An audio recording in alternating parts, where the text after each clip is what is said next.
Siapakah negara yang menguasai dunia? Dulu tentu kita kompak mengatakan Amerika Serikat. Namun saat ini, dunia tahu persis bahwa posisi Amerika Serikat terhadap dunia semakin melemah dan tidak sestrategis dulu lagi. Ialah Cina, negara yang 30 tahun lalu jalan-jalannya masih gelap. Negara yang 30 tahun lalu hanya mengandalkan sektor pertanian, atau negara yang 30 tahun lalu dianggap oleh banyak orang sangat sulit untuk menjadi negara maju, dan sederet komentar miring lainnya. Lalu siapakah Cina hari ini? Negara yang dianggap mampu mengalahkan Amerika Serikat, negara yang dianggap mampu membimbing dunia pada tahun 2050. Secara ekonomi, sejak 30 tahun yang lalu, ekonomi Cina mengalami perkembangan yang sangat agresif, yang membuat ekonomi Cina menjadi salah satu atau bahkan yang terbaik di dunia. One Belt, One Road, sebuah proyek infrastruktur raksasa yang sementara dikerjakan oleh Cina, yang berusaha menghubungkan seluruh dunia dengan Cina sebagai pusatnya. Sampai saat ini, sudah ada sebanyak 150 negara yang menandatangani kesepakatan keikutsertaan mereka dalam konferensi tingkat tinggi obor, dan hanya Amerika Serikat satu-satunya negara yang secara terbuka menolak ide obor tersebut.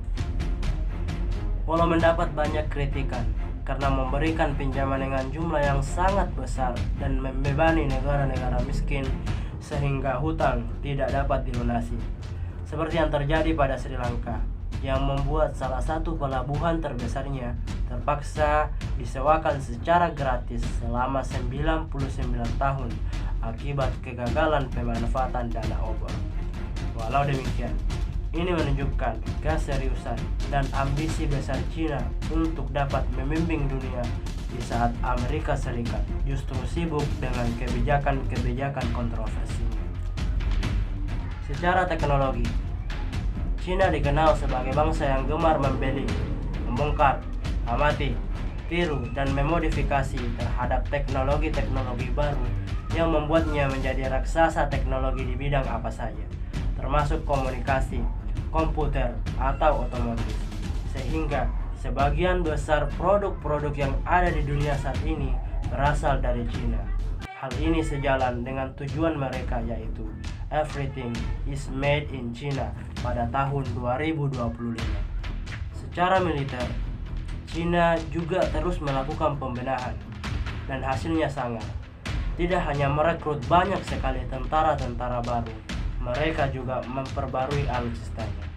Saat ini, menurut Global Firepower, Amerika Serikat masih menduduki peringkat pertama, sedangkan Cina bertengger di posisi ketiga di bawah Rusia yang berada di posisi kedua.